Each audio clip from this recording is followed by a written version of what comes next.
አርዕስተ ዜና የአርሶ አደሩን የግብርና ሜካናይዜሽን ተጠቃሚነት ለማሳደግ የተለያዩ ተግባራት እየተከናወኑ መሆኑን የግብርና ሚኒስቴር አስታወቀ።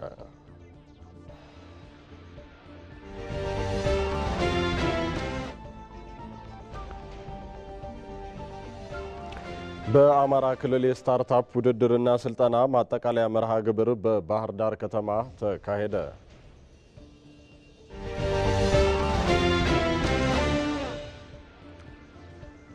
ወጣቶች በህገወጥ ስደት ምክንያት ለስቃይና እንግልት ከመዳረግ ይልቅ በሀገር ውስጥ ሰርቶ መለወጥ የሚቻልባቸውን እድሎች ሊጠቀሙ እንደሚገባ የሀዲያ ዞን ወጣቶች ተናገሩ። ሰላም የተከበራችሁ ተመልካቾቻችን፣ የመጋቢት 7 2017 ዓ.ም የቀን 7 ሰዓት ዜናችንን እንሆ ብለናል። ከዜናዎቹ ጋር ብሩክ ተስፋዬ ነኝ። አብራችሁን ትቆዩ ዘንድ በአክብሮት ጋብዛለሁ። ወደ ቀዳሚው ዜና እናልፋለን። በአማራ ክልል የስታርታፕ ውድድርና ስልጠና ማጠቃለያ መርሃ ግብር በባህር ዳር ከተማ ተካሄደ። የአማራ ክልል ኢኖቬሽንና ቴክኖሎጂ ቢሮ ከኢኖቬሽንና ቴክኖሎጂ ሚኒስቴርና ከባህር ዳር ዩኒቨርሲቲ ጋር በመተባበር ያዘጋጀው የስታርታፕ ውድድር ማጠናቀቂያ መርሃ ግብር ላይ የኢኖቬሽንና ቴክኖሎጂ ሚኒስትሩ በለጠ ሞላ፣ ርዕሰ መስተዳድር አረጋ ከበደን ጨምሮ የፌዴራልና የክልል ከፍተኛ የስራ ኃላፊዎች፣ የተለያዩ የስታርታፖችን የፈጠሩ ወጣቶች ተሳትፈዋል።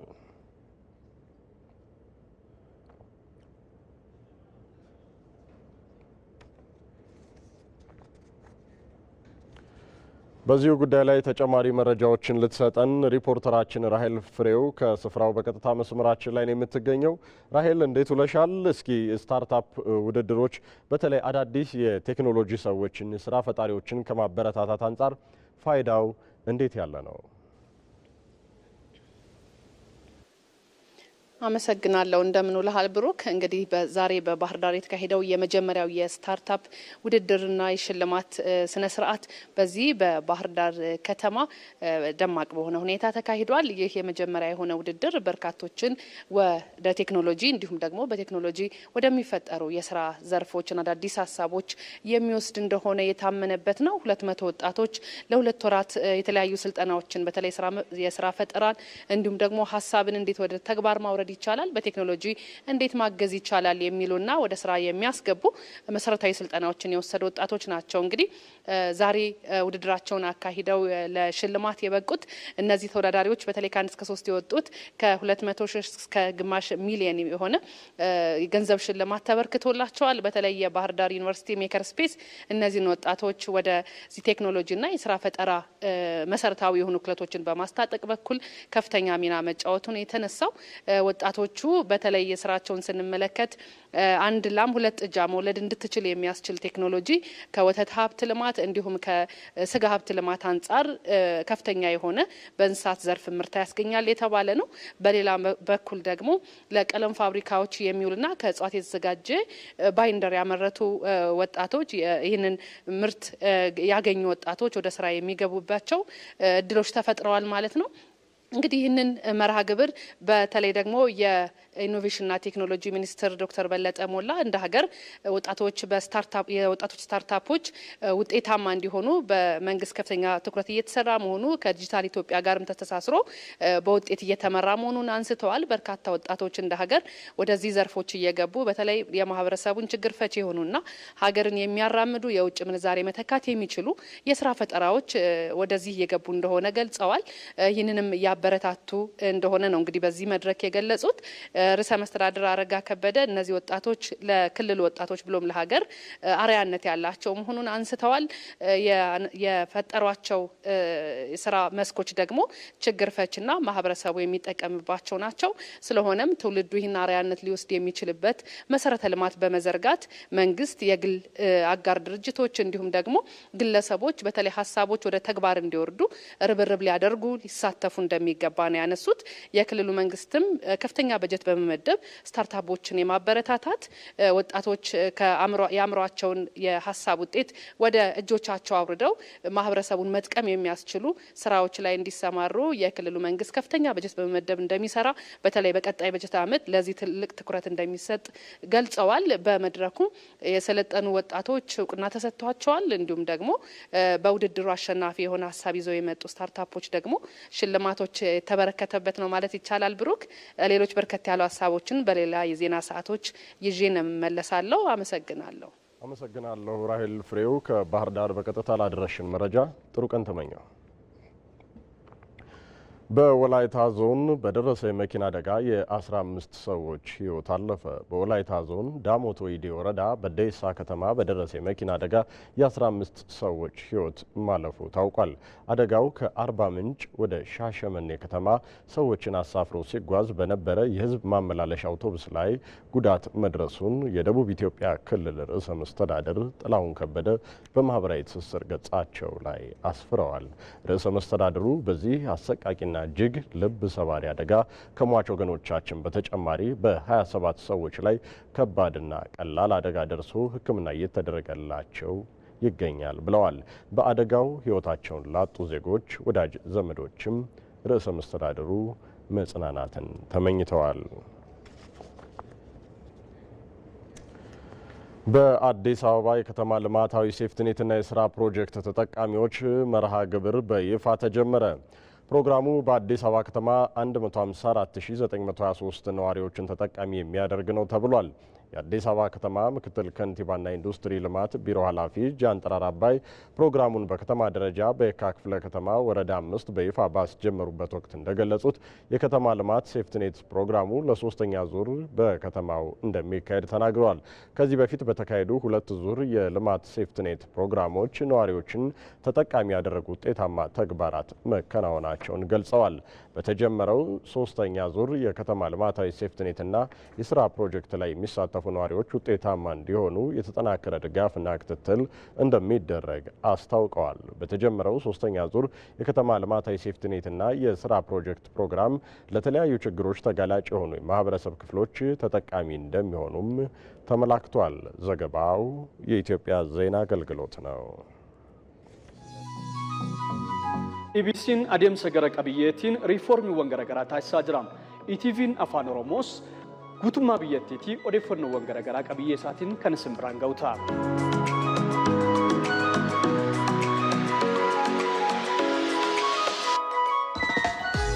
ኩሰወን ዱዳ ቤኩምሰ ገነማፊ ሙጠኖ ወሊን ጅሬኛ ሐዋሰ ግዶ ጅሩ ሁንዳ ኢሲን ብራን ገኛ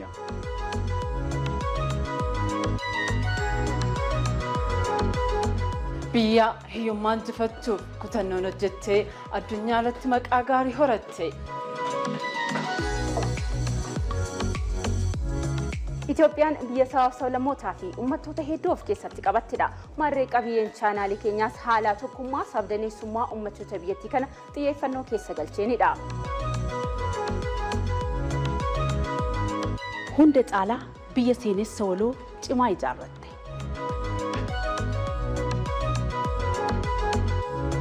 Odeeffannoo bifa hunda kan of keessatti hammate. dhimma koo Dhimma keessan Akkasumas dhimma keenya hundaati. eeyyen bifa biyyaa keessatti dhimma hunda keenyaatu keessummeeffama.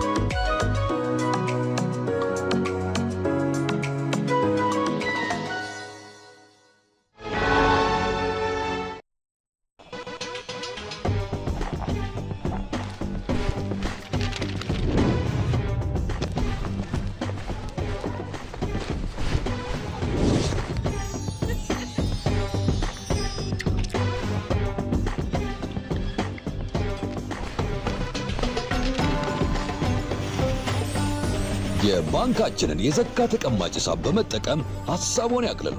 የዘካ ተቀባዩን ስምና የበጎ አድራጎት ድርጅቶች ዝርዝር በማዘጋጀት ለተቸገሩ ወገኖች በባንካችን በኩል ያለ ድካም የሃይማኖት ግዴታውን ይወጡ።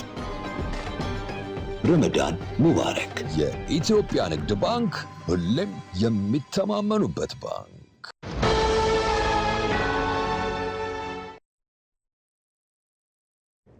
ከመልእክቶች ተመልሰናል። አዋሽ ባንክ ለሀጅ ጉዞ ለሚጓዙ የእስልምና እምነት ተከታዮች የውጭ ምንዛሬ በማቅረብ ረገድ የማይተካ ሚና እየተጫወተ እንደሚገኝ የኢትዮጵያ እስልምና ጉዳዮች ጠቅላይ ምክር ቤት ፕሬዝዳንት ሼክ ሀጂ ኢብራሂም ቱፋ ገለጹ። ባንኩ የ1446ኛው የረመዳን ወርን ምክንያት በማድረግና ለደንበኞቹ ያለውን አጋርነት ለማረጋገጥ በማሰብ የኢፍጣር ስነ ስርዓትን አካሂዷል። ዘገባው የሪፖርተራችን ወይንሸት ደጀኔ ነው። አሚር ጌቶ ያቀርበዋል። አዋሽ ባንክ ኢኽላስ ከወለድ ነፃ የባንክ አገልግሎት ለደንበኞቹ የኢፍጣር መርሃ ግብር በአዲስ አበባ አካሂደዋል።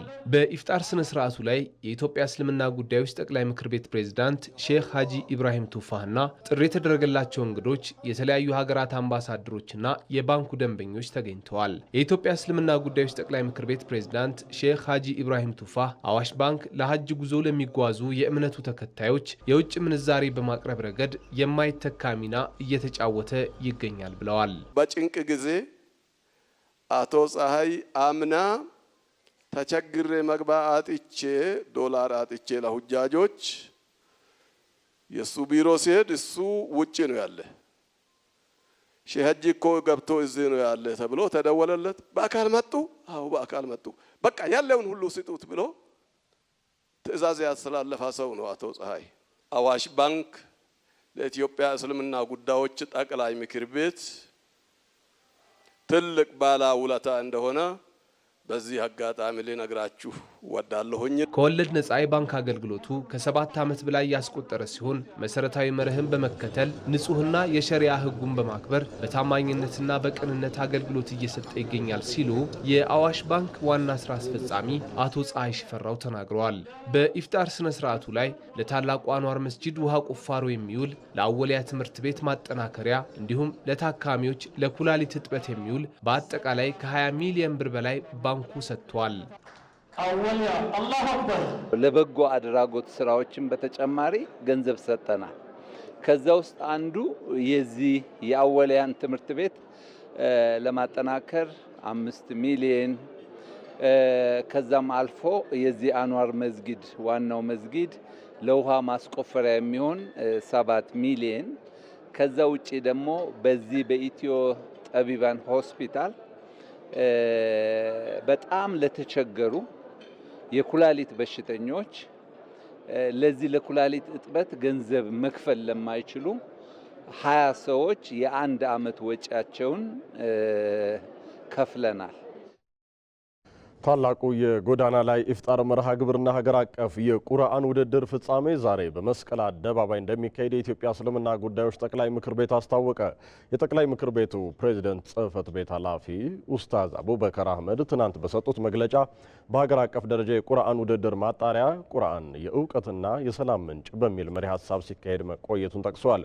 በዙር በተካሄዱ ውድድሮችም ዛሬ ለሚካሄደው የፍጻሜ ውድድር ከሁለቱም ጾታዎች ሶስት ተወዳዳሪዎች መለየታቸውን ተናግረዋል። ውድድሩ ወጣቶች ሃይማኖታዊ አስተምህሮን የበለጠ እንዲገነዘቡ ከማድረግ ባለፈ ጥሩ ስነ ምግባር ያለው ዜጋ በመፍጠር በኩል አስተዋጽኦ አለው ብለዋል። በሌላ በኩል ሀገር አቀፍ ታላቅ የጎዳና ላይ ኢፍጣር መርሃ ግብር እንደሚከናወንም ጠቁመዋል። በዚህ አብሮነትንና አንድነትን በሚያሳየው ታላቅ ስነ ስርዓት ላይ በርካታ የእስልምና እምነት ተከታዮች እንደሚታደሙም ገልጸዋል። ወጣቶች በህገ ወጥ ስደት ምክንያት ለስቃይና እንግልት ከመዳረግ ይልቅ በሀገር ውስጥ ሰርቶ መለወጥ የሚቻልባቸውን እድሎች ሊጠቀሙ እንደሚገባ የሀዲያ ዞን ወጣቶች ተናገሩ። ሪፖርተራችን መሀሪ አለሙ ወደ ማዕከላዊ ኢትዮጵያ ሀዲያ ዞን ባቀናበት ወቅት ዜጎችን አነጋግሮ ያጠናቀረውን ተከታትለን እንመለስ። የዕለት ጉርስን አሊያም የተሻለ ኑሮ ፍለጋ በማሰብ የትውልድ ሀገርን ለቆ መኖሪያ ቀይን ርቆ የሚደረግ ጉዞ ነው ስደት። ታዲያ በዚህ መሃል ህይወት እንደታሰበው ሳይሆን ቀርቶ ለነገ የታሰበው ተስፋ ይጨልምና ስደቱና መዘዙ ያመጣው ጣጣ ህይወት ከማጣት ባለፈ በቤተሰብ ላይም የሚጥለው ጠባሳ ቀላል የሚባል አይደለም። ከኢቲቪ ጋር ቆይታ ያደረገችውና በማዕከላዊ ኢትዮጵያ ክልል ሆሳና ከተማ የምትገኘው ወይዘሮ እጅጋየሁ ዘለቀ ባለቤት የነበረው ያጋጠመውም ይሄንኑ ነው ትላለች። ያው ልጆቼንም ቤቴንም አሻሽላለሁ ብሎ በሄደ በአራተኛ አመቱ በቃ እዛም መጣሉ አልተመቸኝም እያለ በቃ ገደሉ። እዛም ያው ያለ ንብረቱንም እዛ ወሰዱ። ያው ባዶ ሬሳ ነው እዚህ የመጣ። ያው የኔም ቤትም ሽጬም ከፍላለሁ ብዬ ነው እንትን ለቅሶም ነው ያወጣው። ያኔ በስደት ላይ እንደነበርም ቢሆን ህይወቱ በአስቸጋሪ ሁኔታ ውስጥ ይመራ ነበር የምትለው ወይዘሮ እጅጋየሁ ባለቤቴ ወደ ሀገሩ ለመመለስና ህይወቱን ለመምራት ሀሳብ ነበረው፣ ነገር ግን ያሰበው ሁሉ በከንቱ ቀረ ትላለች። አልተመቸኝም፣ ያው ብርልም መጥቼ ይሄንን ቤትም ሽጬ እንትን እዚህ ነግዳለሁ ይላል እንጂ አልተመቸም። እዛም አራንቴና ብቻ ይሄንንም ሽጣት እዚህ ትሰራለህ ያለንም በቃ እዛ ገደሉ። በተለይም የበርካታ ወጣቶችን ህይወት እየቀጠፈ የሚገኘውን ስደት አማራጭ ማድረግ አይገባም የሚሉት ደግሞ ከዛው ከሀዲያ ዞን ሆሳናና አካባቢዋ ከስደት የተመለሱ ወጣቶች ናቸው። በኬና አርጌ ነድኩት። ያው መንገድ ላይ ኬና ላይ ወደ 3 ወር አካባቢ ቆይቻለሁ። ብዙ ችግር ነበረ። ስቶር ውስጥ ነው የምንቀመጠው። ከዛ ታንዛኒያ ጫኑ። ታንዛኒያ ሲጭኑ በኮንቴነር ውስጥ ነው ያስገቡት፣ ቦቲ ማለት ነው። ቦቲ ላይ በናፍጣ ውስጥ ነበረን። መስተንፈሻ አልችልም ነበረ። መስማር ይዤ ነበረ። መስማር እየበሳው ትንፋሽ እያገኘ ነበረ። 36 ልጆች ሞታ በዛ። ከታንዛኒያ ውስጥ ላይ ጫካ ወደ 3 ወር አካባቢ ምግብ ምንም ሳናገኝ ቆየን። ምግብ አይሰጡም ብያለሁ።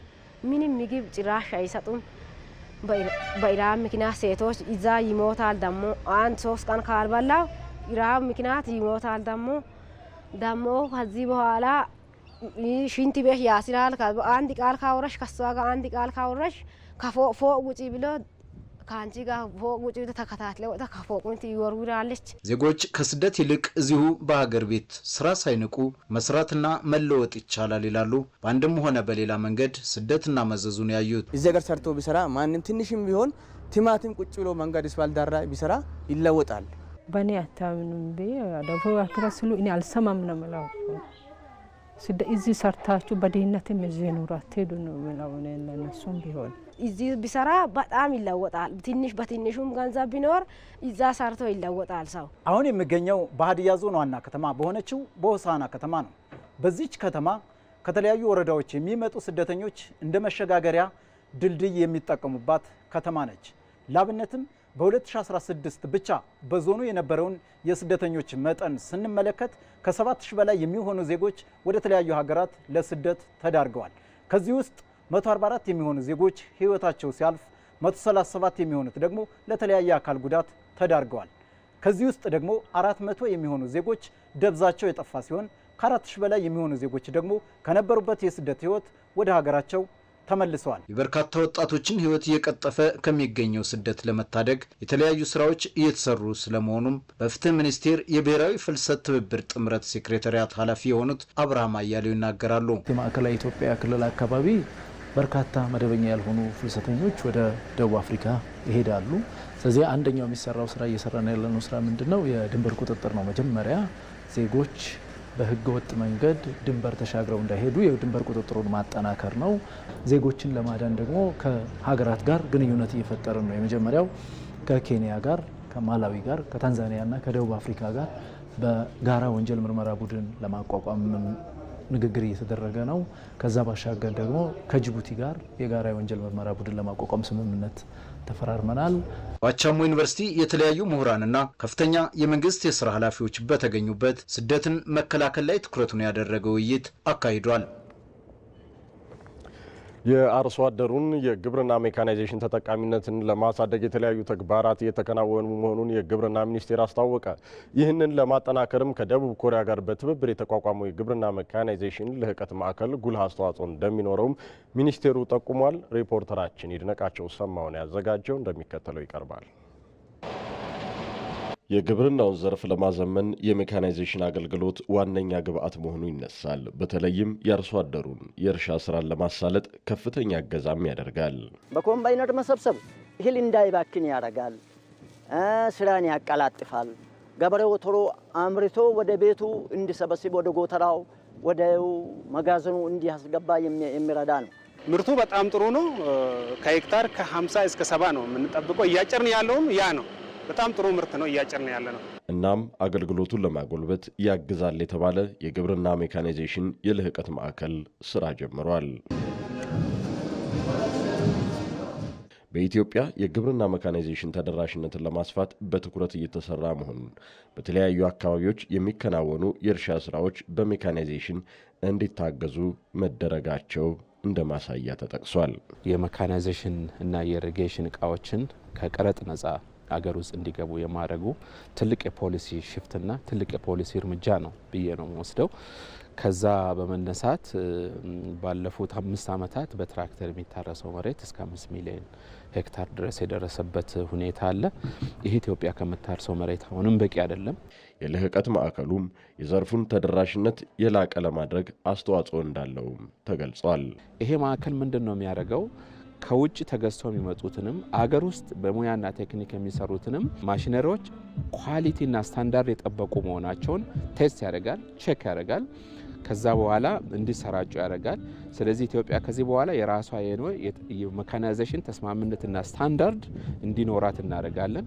በዛ ስታንዳርድ መሰረት ሀገር ውስጥ ሆነ ከውጭ የሚመጣው ቴስት እንዲደረግ እናደርጋለን። ማሽነሪዎቹ ከዛ በኋላ ይሄዳሉ። ከዛ ባለፈ በዚህ ሴክተር ላይ ትልቁ ችግር የትራክተር ኦፕሬተር ጭምር በበቂ ሁኔታ የለን። ከየክልሎቹ ሰዎችን አምጥተን እናሰለጥናለን። ማሰልጠን ብቻ አይደለም። የዚህ ሁለተኛው ፌዝ በክልሎች አካባቢ ላይ አነስተኛ የጥገናና አገልግሎት መስጫ ማዕከላት አብረን እንገነባለን። ማዕከሉ ግንባታም የደቡብ ኮሪያ መንግስት ትብብር አድርጓል። The instruction of this advanced agricultural machinery የልህቀት ማዕከሉ የኢትዮጵያን ግብርና ለማዘመንና የአርሶ አደር ምርታማነትን ለማሳደግ ጉልህ ሚና ይኖረዋል ብዬ አስባለሁ። አርሶ አደሩንና አርብቶ አደሩን በዘመናዊ የግብርና ግብዓት ተጠቃሚ የማድረግ ስራ በትኩረት እንደሚሰራም ነው የተመላከተው። በወባ ምክንያት የሚከሰት የሞት ምጣኔን በከፍተኛ ደረጃ መቀነስ መቻሉን የጤና ሚኒስቴር አስታወቀ። የሞት ምጣኔው የቀነሰው በሀገር አቀፍ ደረጃ በተደረገው የተደራጀ መከላከል ቁጥጥርና ሕክምና ስራ መሆኑ ተገልጿል። ይሁንና ከመከላከልና መድኃኒትን በአግባቡ ከመጠቀም ጋር ተያይዞ አሁንም የህብረተሰቡ ግንዛቤ መጠናከር እንደሚገባው ነው የተጠቆመው። ሳራ ሳለስላሴ ዘሪሁን ደሳለኝ በደቡብ ኢትዮጵያ ክልል ጤና ቢሮ የወባ ፕሮግራም አስተባባሪ ነው። ክልሉ በከፍተኛ ሁኔታ ለወባ ተጋላጭ ቢሆንም የተጠናከረ የመከላከልና ሕክምና አገልግሎት በመሰጠቱ የሞት ምጣኔውን ዝቅ ማድረግ ተችሏል ይላል። አጠቃላይ ካለው 12 ዞኖች ሁሉም የወባ ተጋላጭ የሆኑ ናቸው። እንዲሁም ከነዚህ ውስጥ 76 ከመቶ የሚሆነው ህዝብ ወባ ተጋላጭ የሆነ ህዝብ ያለበት አካባቢ ነው። 21 ወረዳዎች ከፍተኛ ጫና ያለባቸው ለክልሉ ትልቅ ድርሻ ያለባቸው ወረዳዎችን ለይተን በእነሱ ላይ በርካታ ስራዎችን እየሰራን እንገኛለን። ሰዎች ምልክት እንዳሳዩ ወዲያው ወደ ሕክምና ተቋም እንዲመጡ በማድረግ ቶሎ በማከማችን አሳለፍነው በ6 ወራት ውስጥ ወደ 600 ምናምን ሺህ አካባቢ ሰዎች በወባ ተመርምሮ ታክሟል። ነገር ግን የሞቱ ሰዎች ቁጥር እጅግ በጣም ዝቅተኛ ነው። ህብረተሰቡ በዘመቻ መልክ መንቀሳቀስ መቻሉም ለበሽታው ጫና መቀነስ አስተዋጽኦ አበርክቷል። እንደኛ ክልል የወባ ቀን ተብሎ በየወረዳው በየቀበሌ 2 ቀን በሳምንት 2 ቀን የወባ ቀን ተብሎ የተሰየመ ቀን አለ። ስለዚህ በዛ ቀን ህዝቡ በነቅስ ወጥተው አካባቢውን የማጽዳት ስራ ወይም የማፋሰሱን የማዳፈኑን ስራ ይሰራሉ። ከዛ ባለፈ ደግሞ ኢንሰት ላይም እንደዚሁ አልፎ አልፎ ትንኞች የመራባት ሁኔታዎች ስላሉ ኢንሰት ከወባ ላይ ያሉ ውሃዎችን የመድፋት የማፋሰስ ስራዎችን እየሰራን እንገኛለን። በጤና ሚኒስቴር የበሽታ መከላከልና መቆጣጠር መሪ አስፈጻሚዋ ዶክተር ህይወት ሰለሞንም ካለፉት 3 ዓመታት ወዲህ ስርጭቱን የጨመረው የወባ በሽታን ለማጥፋት ዓለም አቀፍ ትብብርን ይጠይቃል ይላሉ። ብዙ ጊዜ እንግዲህ በአፍሪካ ሀገር አንድኛው ነው ፋልሲፈረምን ነው ወይም ደግሞ በተለምዶ የጭንቅላት ወባ የምንለው ነው። እኛ ሀገር ግን ቫይቫክስም አለ። ይሄ ደግሞ የማገርሸት ባህሪም አለው። እንዲሁም ደግሞ የሕክምና አሰጣጡም ይለያል። ዞሮ ዞሮ ሁሉንም አይነት በሀገራችን ውስጥ ያሉ ለወባ በሽታ ምክንያት የሚሆኑትን ፓራሳይቶች ከግምት ውስጥ ያስገባ የመከላከል የቁጥጥር የሕክምና ስራዎች ይሰራሉ። በዚህም ምንም እንኳን ከኢትዮጵያ ሕዝብ 70% ያህሉ በወባ ስርጭት 2/3 የሚሸፍን አካባቢ ላይ የሚኖር ቢሆንም የሞት ምጣኔውን ዝቅተኛ ማድረግ መቻሉን ይገልጻሉ። የተቀመጡ ዓለም አቀፍ መለኪያዎችን ካሳኩ በጣም ጥቂት ሀገራት መካከል ሀገራችን ነች። ስለዚህ እነዚህ 3 ዓመታት ደግሞ ጥሩ አልነበሩም ከወባ መቆጣጠር አንጻር። ስለዚህ ፈጥኖ የመቀልበስ ስራን ሲሰራ ነበር። ከዚህ አንጻር የሞት ምጣኔን 0.002 ጋር ማድረስ ይሄ እንግዲህ በፕሮግራሙ በጣም ብዙ ትርጉም ያለው ስራ መሰራቱን የሚያሳይ ነገር ነው። የወባ በሽታን ከኢትዮጵያ ሙሉ ለሙሉ ለማጥፋት ግን አካባቢን ማጽዳትና መድኃኒትን በአግባቡ መጠቀም ይገባል ነው ያሉት ዶክተር ህይወት። ለወባ መድኃኒት እንግዲህ ለወባ ሕክምና የሚሰጡ መድኃኒቶች አሉ። ለ3 ቀን ምን ሰጠዋል፣ ለ15 ቀን ምን ሰጠዋል። እነዚህን እንግዲህ ሙሉ ለሙሉ በታሰበው ዶዙን ጠብቆ የወባ ፓራሳይትን ለማጥፋት ሙሉ ለሙሉ መወሰድ አለባቸው በታለመለት ጊዜ ገደብ ውስጥ። ስለዚህ ይሄ መድኃኒትን ማቋረጥ ያው ቶሎ ለውጥ ስለሚታይ የማስቀመጥ እንደዚህ ነገር አለ። ስለዚህ እነዚህ ነገሮች ላይ በየጊዜው የማስተማር ስራ ቢሰራም ያልፎ አልፎ ችግር ምክንያቱም መድኃኒቱም ላይ ሌላ ያልተፈለገ ጫና ነው የሚያመጣው። ስለዚህ የመድኃኒቱን ፍቱንነት ችግር ውስጥ ሊያስገባ የሚችልበት ሁኔታ ስለሚኖር ይህንን የመድኃኒት አጠቃቀም ላይ ብዙ ልናስብበት ልናሻሽለው የሚገባ ነገር ይኖራል። ምዕራቡና ከሰሜን እስከ ደቡብ ያለው የሀገሪቱ ክፍል ይበልጥ ለወባ በሽታ ተጋላጭ መሆኑ ተገልጿል። በመሆኑም ወባን ከኢትዮጵያ ለማጥፋት ህብረተሰቡ ለበሽታው መከላከል የሚሰጡ ምክሮችን መተግበርና መድኃኒትን በአግባቡ መውሰድ ባህሉ ሊያደርግ እንደሚገባ ጥሪ ቀርቧል።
በባቱ ከተማ እየተገነባ የሚገኘው የኮሪደር ልማት ለከተማዋ ውበትን ከማላበስ በተጨማሪ ለወጣቶች የስራ ዕድልን ይዞ መምጣቱን የከተማዋ ነዋሪዎች ገለጹ። በተለያዩ የስራ መስኮች ላይ የተሰማሩት ዜጎች በተፈጠረላቸው የስራ ዕድል ቤተሰባቸውን ከማስተዳደር አልፎ ኢኮኖሚያቸውን እያሳደጉ ስለመሆናቸው ተናግረዋል። ሪፖርተራችን ሀምራዊት ብርሃኑ በአካባቢው ተገኝታ ተከታዩን ዘገባ አሰናድታለች።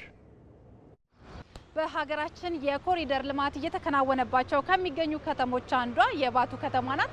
እንግዲህ በከተማዋ የኮሪደር ልማቱን ተከትሎ እነዚህ የምናያቸው ግሪነሪ ቦታዎች በፊት ጊዜ ከዓመታት በፊት አለሙም ነበረ፣ ስራ ዕድል አልተፈጠረባቸውም። አሁን ላይ ግን ከኮሪደር ልማቱን ተከትሎ በርካታ ወጣቶች ተደራጅተው የተለያዩ ስራዎችን እየሰሩ የራሳቸውን ኢኮኖሚ እያሳደጉ ይገኛሉ።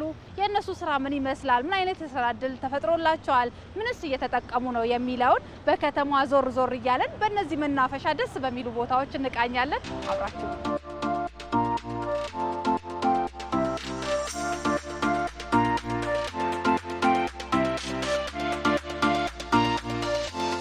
እንዴት ናችሁ? ሰላም ነው?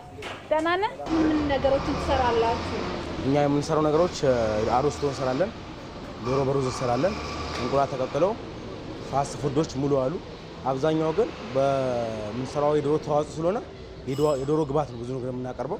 በመቶ ዶሮ የተነሳ ነው 2009 ላይ በየአመቱ በምናገኙ ትርፍ ዶሮ እያበዛን ከተማ ባመቻቸልን ላይ አሁን ይህን ቦታ ወስደናል። በ5 ሰው ነው የተደራጀ ነው። በመቶ ዶሮ ተነስተን አሁን ወደ 8000 ዶሮ አለን ማለት ነው። ሌላ ቦታ እርባታ ቦታ አለ። የእርባታውን ዶሮቹ የሚጡትን ተዋጽኦ እዚህ ጋር እናቀርባለን። እንቁላል በተመጣጣኝ ዋጋ፣ ዶሮም በተመጣጣኝ ዋጋ፣ ምግቡም ከሁሉም ከከተማ ውስጥ በተመጣጣኝ ዋጋ ነው የምናቀርበው። እስቲ ሌሎችን ደግሞ ዞር ዞር ብለን እናያለን።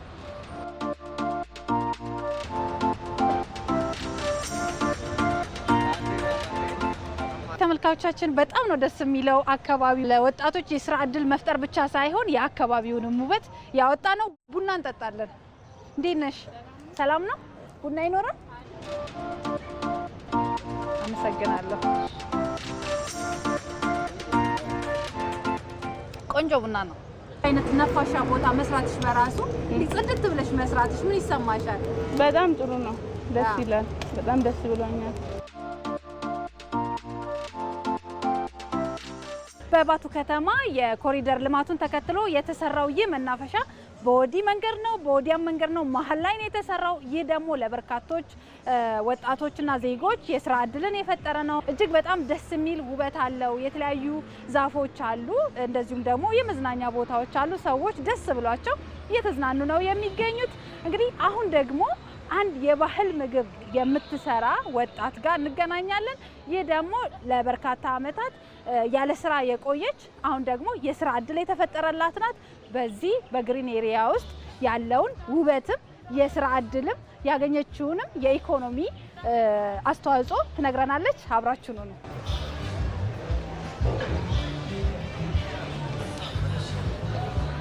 እንዴት ዋላችሁ?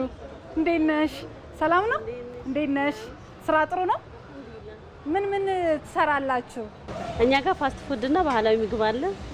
ባህላዊ ምግብ ምን ለምሳሌ? ጨጨብሳ፣ ቡላ ገንፎ፣ ፈጢራ እና ኡርጎ አለን እና ሰው እዚህ ጋር መጥቶ ለማረፍም ለመመገብም በጣም ምቹ ቦታ ስለሆነ በጣም ብዙ ከስተመር ይመጣል እና በጣም ደስተኞች ነን እኛ።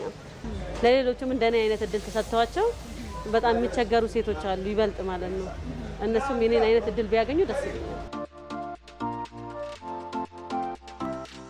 ከኮሪደር ልማቱ ጋር የተያያዙ የስራ እድል ፈጠራዎችን እያየው ነበረ። ለምን ያህል ወጣቶች የስራ እድል ተፈጥሯል? በአጋጣሚ ዘንድሮ የመንግስት ኢኒሼቲቭ ሆኖ የመጣው እንደ አጋጣሚ ለኛ ወጣቶችም ስራ እድል ፈጠራ ፈጥሯል ማለት ነው። ዘንድሮ ነው የተሰጠው ቅድማ ለወጣቶች ለተደራጁ ወጣቶች እንዲሰጥ ተደርጎ ለነሱ ተሰጥቶት 2400 ስራ ውስጥ ገብቷል። በጣም ነው የማመሰግነው። የስራ እድል የፈጠረውን የኮሪደር ልማት ተሞክሮዎች በሌሎች ከተሞችም እንዲስፋፉ ተስፋ እናደርጋለን። የህብረተሰቡን የልማት ጥያቄዎች ለመመለስ መንግስት በትኩረት እየሰራ ይገኛል ሲሉ የሶማሌ ክልል ርዕሰ መስተዳድር ሙስጣፌ መሐመድ ገለጹ። በሶማሌ ክልል ኖጎብ ዞን የአዩ የመጠጥ ውሃ ፕሮጀክት ማስጀመሪያ መርሃ ግብር ተካሂዷል። ቴዎድሮስ ታደሰ ዘገባውን አሰናድቷል። በሶማሌ ክልል ኖጎብ ዞን የሚገነባውን አዩን ባለብዙ መንደር የመጠጥ ውሃና ሳኒቴሽን ፕሮጀክት የሶማሌ ክልል ርዕሰ መስተዳድር ሙስጠፋ መሐመድና የውሃና ኤነርጂ ሚኒስትሩ ዶክተር ኢንጂነር ሀብታሙ ኢተፋ በስፍራው ተገኝተው አስጀምረዋል። ፕሮጀክቱ ከተለያዩ አጋር አካላትና ከፌዴራል መንግስት በተገኘ 344 ሚሊዮን ብር በሆነ ወጪ የሚገነባ ሲሆን በአካባቢው የሚገኙ ከ37 ሺህ በላይ ነዋሪዎችን ተጠቃሚ ያደርጋልም ተብሏል። መንግስት የዜጎችን ሁለንተናዊ ተጠቃሚነት የሚያረጋግጡ የተለያዩ ተግባራትን እያከናወነ ይገኛል ያሉት የውሃና ኤነርጂ ሚኒስትሩ ዶክተር ኢንጂነር ሀብታሙ ኢተፋ የፕሮጀክቱ መገንባት የአካባቢውን የውሃ ችግር ለመቅረፍ ያግዛል ብለዋል። ይህ ፕሮጀክት በተለይ እንደዚህ ራቅ ባሉ ወረዳዎች ድርቅ በየጊዜው የሚያጠቃቸውን ቦታዎች ታሳቢ ያደረገ ሲአር ዋሽ ወይም ክላይሜት ሬዚሊያንት ዋሽ በሚባል ፕሮግራም ተቀርጾ ከሚጀመሩት አንዱ ነው። አዩ አካባቢ እንደምናይ በጣም ከፍተኛ የሆነ ሙቀት ይታያል። ቅድም መንገድ ላይ ስናይ የነበረው ጥሩ ምሳሌ የሚሆነው የውሃ ችግር እንዳለ ሰዎች ውሃን እንደ ነዳጅ በሚመስል ሁኔታ በመንገድ ዳር የተለያዩ ስራዎችን አስቀምጦ ለመግዛት የሚያስቀምጡበት ሲታይ ከፍተኛ ውሃ ችግር መኖሩን ማሳያ ነው። ስለዚህ የዚህ ፕሮጀክት መከናወን ይህ ችግር ይቀርፋል ብለን እናምናለን። የሶማሌ ክልል ርዕሰ መስተዳድር ሙስጠፋ መሐመድ በክልሉ በትምህርት፣ በጤና፣ በግብርናና በሌሎች መሰረተ ልማቶች በርካታ ተግባራት መከናወናቸውን ጠቁመው የህብረተሰቡን የልማት ጥያቄዎች ለመመለስ መንግስት በትኩረት እየሰራ ይገኛል ሲሉ ተናግረዋል። እንደ ክልል በዞኑ የተለያዩ አካባቢዎች የተለያዩ የንጹህ መጠጥ ውሃና የዳም ፕሮጀክቶች በስፋት እንዲከናወኑ ማድረግ ተችሏል። አብዛኞቹ በቅርብ ቀን ተጠናቀው አገልግሎት መስጠት ይጀምራሉ። በመብራት አገልግሎት በኩልም በነጎብ ዞን 4 ወረዳዎች የ24 ሰዓት መብራት አገልግሎት ተጠቃሚ እንዲሆኑ እየተሰራ ነው። በመንገድ፣ በትምህርት፣ በጤና ዘርፍም እንደ ክልል መንግስት የህብረተሰቡን ጥያቄ በአግባቡ ለመመለስ በትጋት እየሰራን ነው። የአካባቢው ነዋሪዎች የመጠጥ ውሃ ለማግኘት 17 ኪሎ ሜትር መጓዝ ይጠበቅባቸው እንደነበር ገልጸው መንግስት ችግሩን ለመቅረፍ በአካባቢያቸው የመጠጥ ውሃ ፕሮጀክት መጀመሩ እንዳስደሰታቸውም ተናግረዋል። በዞናችን የቆየ የውሃ ችግር ነው ያለው። ውሃ ለማግኘት ረጅም ርቀት መጓዝ ይጠበቅብናል። መንግስት ይህንን ችግር ለመቅረፍ የጀመረው ስራ የሚያስደስት ነው። በእኛ አካባቢ ከፍተኛ የውሃ ችግር ነው ያለው። አንዳንዴ ዋቢ ሸበሌ ወንዝ ድረስ በአካል በመሄድ ወይም በጀሪካን በመግዛት ነበር የምንጠቀመው። ከሌሊቱ 9 ሰዓት ተነስተን 17 ኪሎ ሜትር ተጉዘን ነው ከዋቢ ሸበሌ ወንዝ ውሃ የምንቀዳው። አሁን ችግሩን ለመቅረፍ ስራዎች ተጀምረዋል። እኛም ድጋፋችንን አጠናክረን እንቀጥላለን። ከዋቢ ሸበሌ ወንዝ የሚገኝ ውሃን በማጣራት ለአካባቢው ማህበረሰብ አገልግሎት እንዲሰጥ ተደርጎ የሚገነባው ፕሮጀክቱ ግንባታው በ18 ወራት ጊዜ ውስጥ ይጠናቀቃልም ተብሏል። ክቡራን ተመልካቾቻችን የመጋቢት 7 2017 ዓ.ም የዕለተ እሁድ የቀን 7 ሰዓት ዜናዎቻችን እነዚህ ነበሩ። ዜናዎቹን በመምራት ብሩክ ተስፋዬ ከእናንተ ጋር ቆይታ አደረግኩኝ። በያላችሁበት ውብ ቀን ተመኘው።